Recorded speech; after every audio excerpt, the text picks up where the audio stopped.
Hey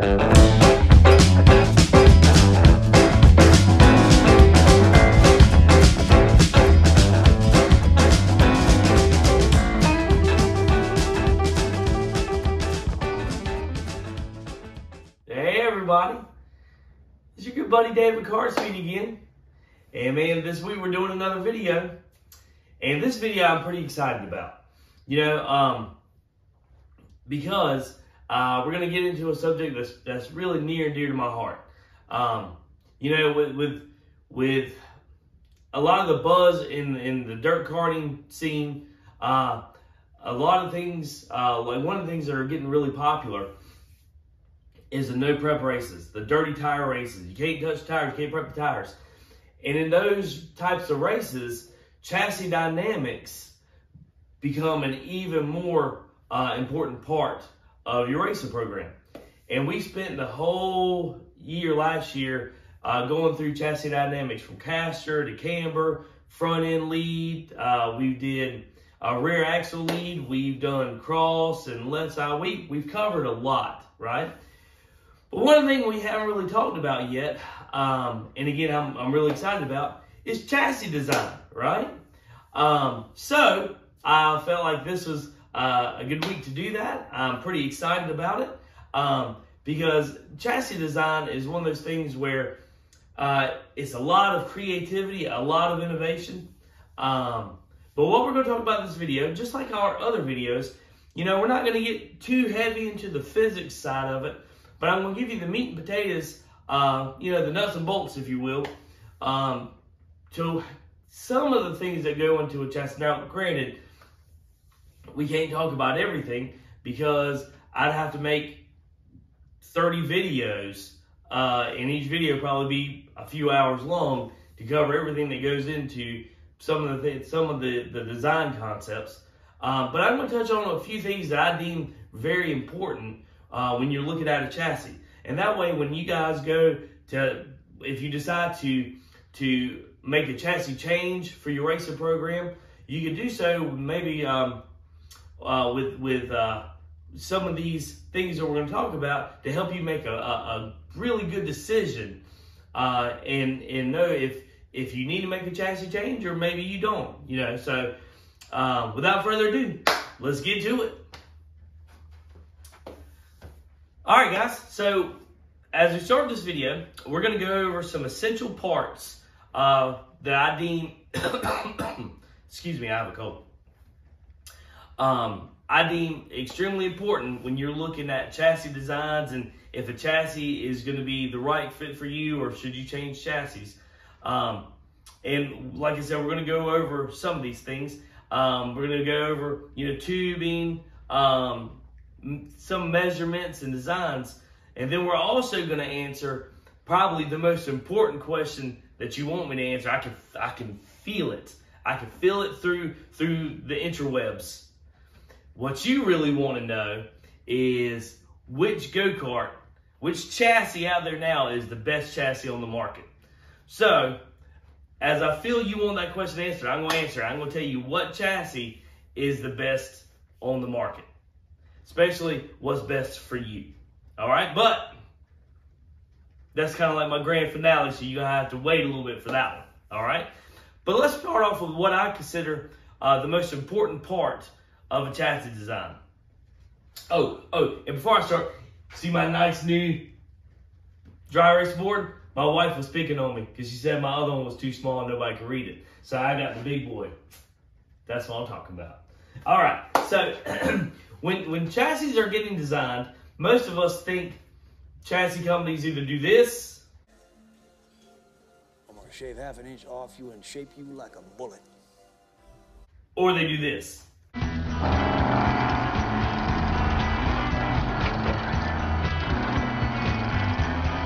Okay, but I do know that they spend a lot of time dealing with tubing flex.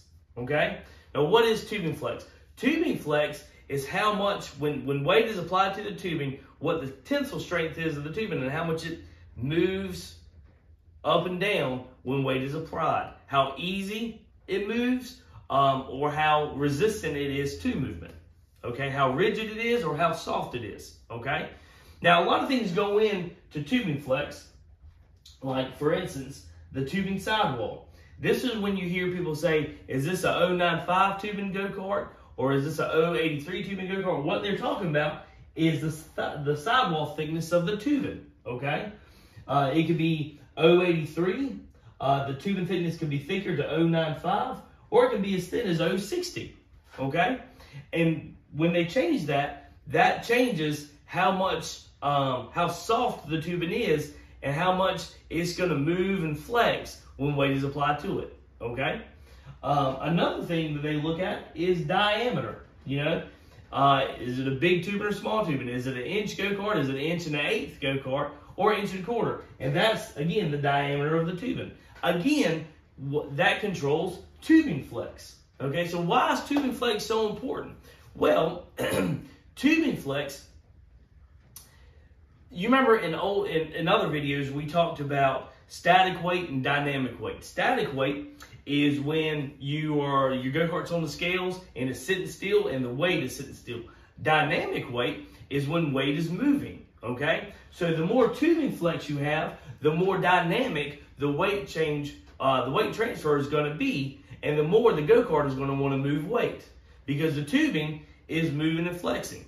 Now I know that most people will say the more tubing flex you have, the tighter the go-kart is gonna be. And that's not exactly true, okay? Because there's two sides of the coin, right? Yes, when the tubing flexes, it will move weight quicker and more weight because the tubing is moving and flexing. However, the negative side to that is even though weight is moving, the tubing still has to put the weight back into the ground, right? So, for instance, if the weight, let's see, how can I put it? So just like the tubing is soft and it moves the weight, okay? But when the weight gets to the corner it's going, let's say for instance the right front, and it goes to put that weight down through the tire, if the tubing is too soft, it can't push that weight through the tire and into the racetrack. It starts bending and flexing and not putting the weight through the tire and loading the tire correctly. It gives up before it can crush the sidewall of the tire and push the tire into the racetrack. It will then bend and flex and give up, and therefore you're not making a whole lot of grip. Okay. All right. So it's a delicate balance of we need enough tubing flex to get the weight moving, right? But then we need the tubing to be stiff enough to be able to drive the transferred weight through the tire and into the racetrack. That's the reason why, like in the mid to late 90s, they found that when they went from thick tubing go-karts on asphalt, like 095, down to like 083 and 060 go-karts, they actually picked up a lot of speed and the go-karts were freer. Not because they moved more weight, because asphalt has a lot of grip, right? It's because the chassis were unable to put the weight through the tire and into the racetrack. And therefore, the go-karts became freer because to have grip, you got to have weight, right? And the chassis were unable with thinner tubing to put the weight through the tire into the racetrack, right? You're thinking, okay, David, well, to alleviate the problem of the chassis flexing too much and not wanting to push weight through the tire and onto the racetrack, we'll just go to a 095 tubing go-kart. Well, that is true. You will fix the flex problem there. But with the 095 go-kart, remember, because it's stiffer, now it takes more weight transfer to be able to get the tubing to now flex because it's stiffer, it's more rigid, right? So the 095 tubing go-kart is going to want to make the weight more static, right? And resist the transfer and resist the weight becoming dynamic, all right? So with 095 tubing go-karts, now you need more grip from the racetrack. You need more grip from the tire to be able to move weight, because to have weight transfer, you have to have grip to move the weight to be able to engage the tubing to get it to flex and move, okay? So then you go, okay, well then what about the the tube in diameter? Well, that's another way to control tubing flex, right? There's a myriad of different combinations you can use, you know? Just like when you're preparing steak or chicken, you know, you can use salt and pepper, you can use paprika, you can use Lowry seasonal salt. You could use a many different things to prepare your food. Same thing with tubing. You know, you can use a different combination. You can use 1¼ and 095. You can use 1¼ and 083. You can use 1/8 tubing with 095 to make it stiff, or 083. And all these chassis designers and chassis manufacturers use different combinations at different times in different areas of the go-kart to try to make the chassis flex in some areas and be stiffer and rigid in others. All right, so we've gone through some of the different tubing combinations that chassis manufacturers use, right, to control tubing flex. And so what's the ideal thing to have? Do we want a stiffer chassis? Do we want a softer chassis? What are the pros and cons to each, right? Well, you know, with a stiffer chassis, you get what probably makes go-karts easier to sell and is the most popular term probably in go-kart racing, period, is roll speed, right? With a stiffer chassis, the chassis naturally creates less roll resistance, and so therefore you'll get more roll speed out of a stiffer chassis, right? But with a softer chassis, you may not get as much roll speed because you have more roll resistance with the softer chassis, but you also will get, it will transfer weight easier, and a lot of times has a little bit more forgiving than the stiffer go-kart is, okay? Also, with a softer chassis, it has a better driver feel. You know, a lot of times the drivers like the softer chassis the way they feel better because they're a little bit easier to drive, right? Okay? So which one is better? Well, that's kind of the problem that a lot of these chassis manufacturers are trying to solve. They're trying to get a good combination of both, right? Because it's kind of like with your tire. You know, if it was all nothing but roll speed, right, we would put 30 pounds of air in each one of our tires. Why don't we do that? Because you still have to get around the turn, right?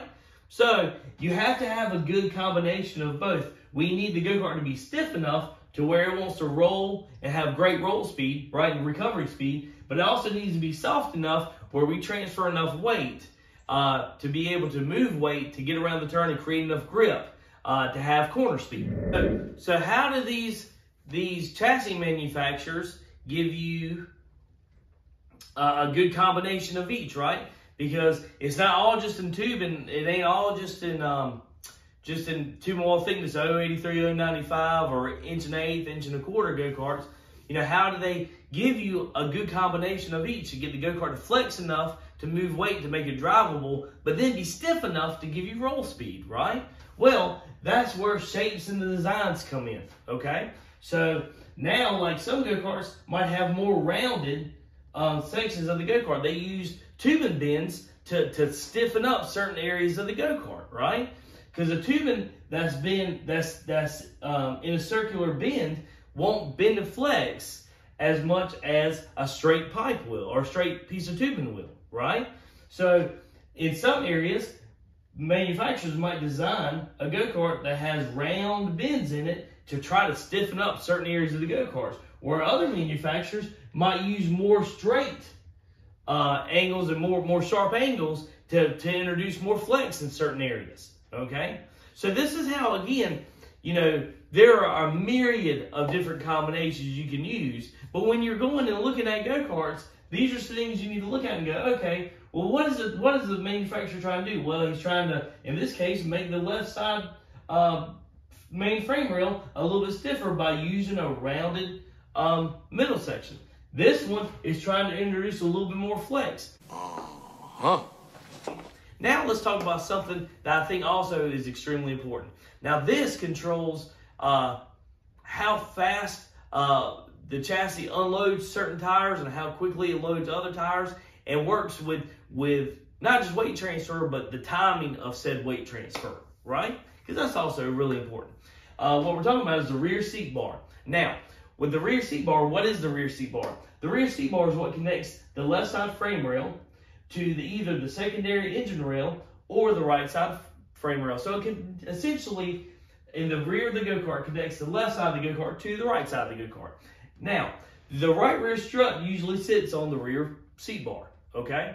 So, what are the different kinds of seat bars? Well, they have the Z bar, which is, as it says, the shape of a Z, or you have a straight rear seat bar, okay? Now, again, like I just said, the seat bar controls where it ties in at on the chassis, you know, how quickly or slowly it unloads or loads the rear tires, okay? So with a seat bar, the higher up it is on the left rear frame rail, the higher up it ties into the left side frame rail, it unloads the left rear slower, okay? The closer it is to the rear of the chassis, the quicker it unloads the left rear tire, okay? Vice versa on the right side. The closer the rear seat bar comes into the right rear, the quicker and harder it's going to load the right rear, and it loads the right rear more. The higher up it is, the less it will load the right rear, and the slower it will load the right rear, okay? So that's an important thing to look at, all right? But also, too, the shape of the seat bar, okay? You know, the Z bar, because it has a lot of curves and twists in it, that piece of tubing doesn't flex as much as the straight one. So the Z bars will tend to resist weight transfer more than the straight tubing seat bars will. The straight tubing seat bars will want to flex more, so it will speed up how quickly it unloads and loads the right rear, where the Z bars tend to resist weight transfer a little bit more. Why? Because again, the tubing doesn't want to flex as much. Here comes the most important question, and what y'all have been waiting the whole video to find out. What's the best go-kart on the market? What go-kart should we get that's going to give us an advantage over every other team out there? What's the go-kart that's going to turn, you know, our racing program around? You know, what's the very best on the market right now? And the truth is, they're all good, right? That's a question that you're going to have to answer. Because just like, you know, how God makes us all different, right? Us human beings, we come in all different shapes and sizes, and we all have personalities. Same thing with racing chassis. They come in all different shapes and sizes, and they all have personalities. And what you need to do is you need to figure out what go-kart fits your tire program and your race program the best. And that's when you go to pick a chassis, that's the question you should be asking yourself. You know, what chassis fits our program the best, okay? Because again, we all have likes and dislikes. Each one of these chassis that have been built, that I don't know why I did this to the board. Each one of these chassis that all these manufacturers put out, okay? They are built with a certain philosophy in mind to what the designer thinks makes a go-kart fast. You know, some go-karts have a lot of right front input and really want to cut good. Other go-karts may not want to turn as much, but they have a lot of roll speed, okay? So you have to get a go-kart that fits your philosophy with your race team. Like how you do your tires and how do you prepare and what the driver likes and the driver feels, okay? You know, I had a go-kart one time that was the worst I thought was the worst go-kart ever made. This is back in the early to mid-90s. It was, man, I wouldn't use that go-kart as a paperweight. I thought it was so bad I thought it was demon-possessed. I really did. It almost put me out of racing, right? One of my really good friends, he thought it was the best go-kart ever made. He won more races on that go-kart than he did any other go-kart. And he thought it was just, it was like Jesus built him that go-kart. That's how much he loved that go-kart, right? And I use that as a point. Well, you've heard the saying before, another man's junk is another man's treasure. Same, right? What go-kart that might fit my race team the best may not be exactly the right fit for your race team. And so that's one of the reasons why I wanted to make this video. So when you go start looking at different chassis designs or you want to change chassis, you know, I want you to look at it and hopefully give you a little ammunition to make a really good decision to help elevate your program. Well, guys, I really appreciate you joining me with this video. And, you know, just like my man always says, they've done studies, you know, 60% of the time it works every time. Guys, remember, race is difficult. It's tough. Don't be leaving no speed in the trailer. Take care.